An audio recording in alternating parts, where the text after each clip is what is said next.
ಮಲೆನಾಡು ಚಿಕ್ಕಮಗಳೂರಿನಲ್ಲೂ ಕೂಡ ಧಾರಾಕಾರ ಮಳೆಯಾಗಿದೆ. ನಿನ್ನೆ ಹಲವು ಕಡೆ ಮನೆಗಳಿಗೆ ನೀರು ನುಗ್ತು ಅಂತ ನೋಡಿದ್ವಿ. ಈಗ ಮೂಡಿಗೆರೆ ತಾಲೂಕಿನ ಜಿ ಹೊಸಳ್ಳಿ ಗ್ರಾಮದಲ್ಲಿ ಮನೆಗೆ ನೀರು ನುಗ್ಗೋದಲ್ಲ, ಮನೆಯೇ ಕುಸಿದು ಬಿದ್ದಿದೆ. ಮೂಡಿಗೆರೆ ತಾಲೂಕಿನ ಜಿ ಹೊಸಳ್ಳಿ ಅನ್ನೋ ಗ್ರಾಮ.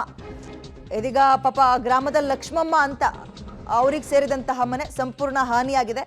ಮನೆ ಮೇಲ್ಛಾವಣಿಗೆ ಸ್ಥಳೀಯರು ಇದೀಗ ಪ್ಲಾಸ್ಟಿಕ್ ಅನ್ನ ಅಳವಡಿಸಿ ಸದ್ಯಕ್ಕೆ ಟೆಂಪ್ರರಿ ಒಂದು ರಿಲೀಫ್ ಕೊಡೋಣ ಅವರಿಗೆ, ಆ ಮಹಿಳೆಗೆ ಅಂತ ಪ್ರಯತ್ನ ಪಡ್ತಾ ಇದ್ದಾರೆ. ಸ್ಥಳಕ್ಕೆ ಅಧಿಕಾರಿಗಳು ಭೇಟಿ ಕೊಟ್ಟು ಪರಿಶೀಲನೆ ನಡೆಸಿದ್ದಾರೆ.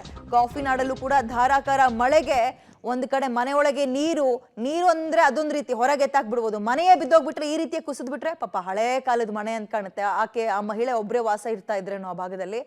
ಈ ಸಂಪೂರ್ಣವಾಗಿ ಬಿದ್ದೋಗ್ಬಿಟ್ಟಿದೆ ಮನೆ. ಇದೀಗ ಅಕ್ಕಪಕ್ಕದವರು ಒಂದು ರೀತಿ ಸಹಾಯ ಹಸ್ತವನ್ನ ಚಾಚ್ತಾ ಇದ್ದಾರೆ.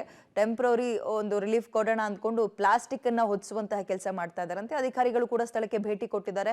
ಸೊ ಪರಿಶೀಲನೆ ನಡೆಸಿ ಏನ್ ಪರಿಹಾರ ಕೊಡಬೇಕು ಅನ್ನೋದಕ್ಕೆ ಗಮನಿಸ್ತಾ ಇದ್ದಾರೆ. ಆ ಕಪ್ಪು ಕಲರ್ ಟಾರ್ಪೆಲ್ ಅನ್ನ ಹೊದಿಸಿದ್ದಾರೆ. ಇವಾಗ ಹೊದಿಸಿದ್ರು ಆ ಮನೆಯೊಳಗೆ ಯಾವ ಧೈರ್ಯದ ಮೇಲೆ ಹೋಗಕ್ಕಾಗತ್ತೆ, ಯಾವ ಕಡೆ ಬೀಳುತ್ತೋ ಗೊತ್ತಿಲ್ಲ. ಸಂಪೂರ್ಣ ಗೋಡೆ ವಾಲಿದೆ. ಪಾಪ ಮಹಿಳೆಗೆ ಈಗ ದಿಕ್ಕೆ ತೋಚದಂತ ಆಗ್ಬಿಟ್ಟಿದೆ ಈಗ.